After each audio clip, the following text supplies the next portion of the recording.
Felix Jones.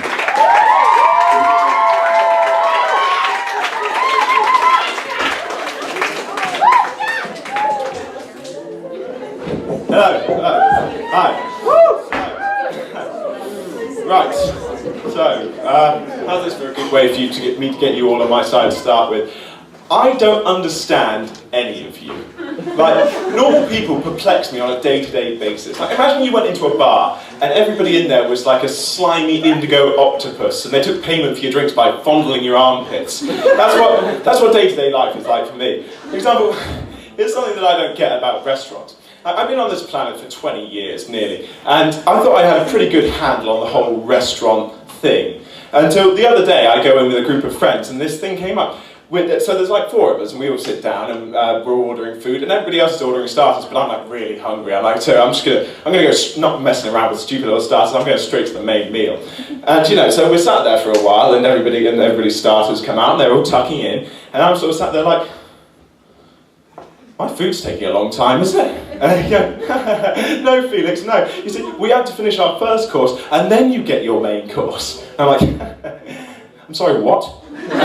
See, I was under the misapprehension that when you go into a restaurant and order food, it's because you want it as soon as possible. But apparently that's not the case. I thought the consensus of us going in there was that everybody was hungry right now. Not that everybody else was hungry, and I was going to be hungry in like 15 to 20 minutes. And if I were, I wouldn't spend that time watching my friends eat. I mean, it would be like if we'd all been on a really long walk across the desert, and we were all really dehydrated, and we finally came across like a diner in the distance, and we go in and we're like, water, and somebody brings out the water, and it's like, oh God, that's so good, that's so refreshing.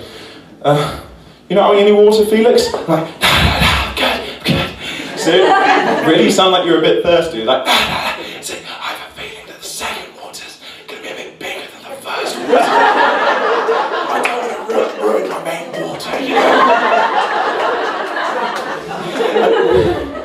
know. So they think I was fucking insane.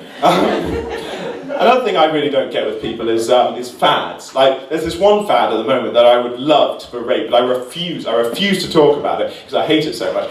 It's this fad for a particular Disney musical that you've all been singing the songs to, despite the fact it came out nearly a year and a half ago. But like I said, I just refuse to talk about it. Because in my mind, that musical is kind of like this hideous disease that's corrupting humanity and society. Me making jokes about it would just perpetuate that fact. And I just had this fear, like, can't even say the name of the musical because I had this fear that the second I say the name of that musical, everyone in the audience is just going to off on this little mental journey in their heads, like, oh, that musical, oh, I love that musical, I wish I was listening to the soundtrack right now, I might listen to it when I get home.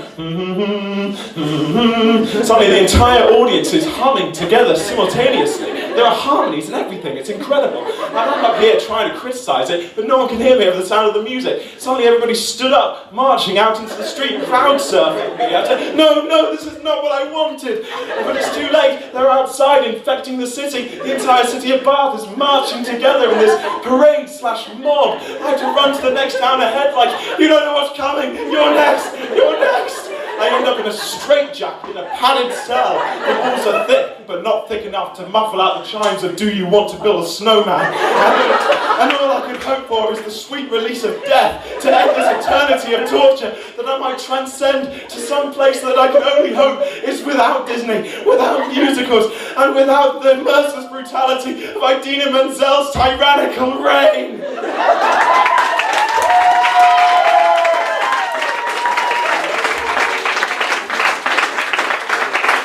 That's why I refuse to say the name of the musical Frozen.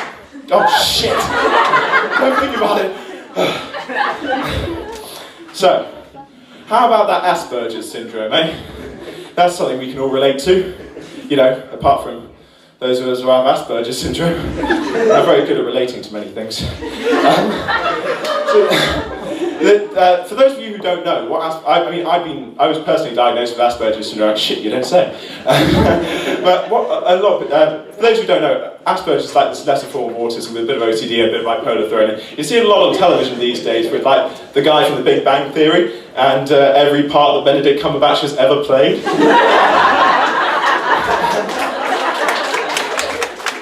Quick tip for the future though.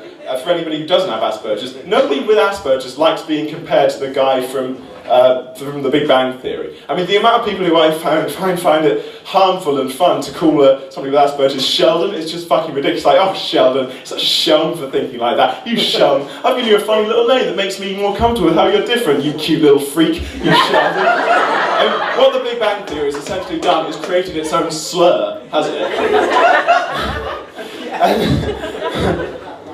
I mean, and the problem with Asperger's syndrome, what a lot of people don't seem to understand, is that half the time the worst part about dealing with the condition is dealing with people who know you have the condition. Because as far as a lot of people find, once you get diagnosed with that condition, as far as a lot of people are concerned, you can't get angry about anything because they're worried that you'll turn into some kind of human bob-omb. Like, for non-Super Mario players, a bob-omb's like a little bomb with legs that runs around and explodes at random. Insert your own Al Qaeda joke here. And the idea that people think that I would become irrationally angry because of Asperger's is kind of a self-fulfilling prophecy. Because like I get into these situations, I come home for the holidays and like I find out that my room has been ransacked by my little brothers, and I'm kind of like, Mom, why the fuck did you let my brothers just go into my room and do that? And she's like, oh, it's fine, there's no real mess, don't get so aspy about it. And I'm like, I'm not getting aspy about it, it's just that it's my room and my stuff.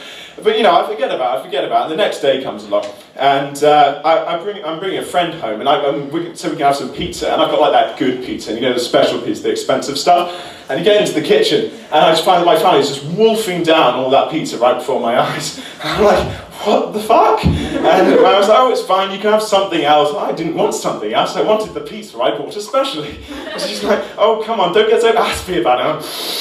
I'm not getting aspy about it, I just did this tiny little problem with theft. But, you know,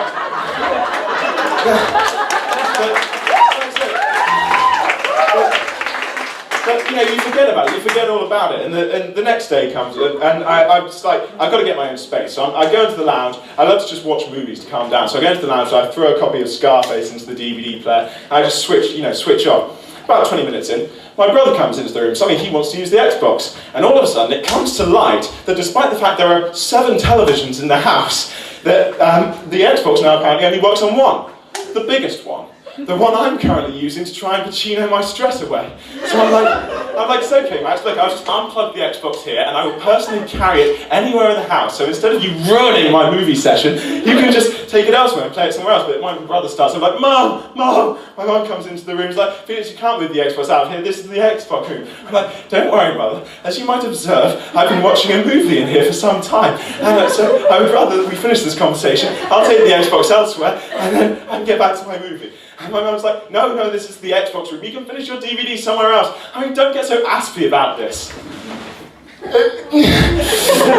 it's at that point I snap. Like, it's a fucking Xbox!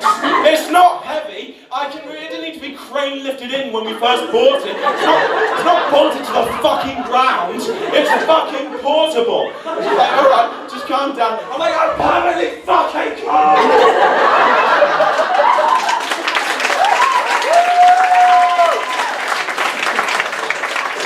The moral of the story is, if you ever do meet somebody you think might have Asperger's syndrome, never ever accuse them of it.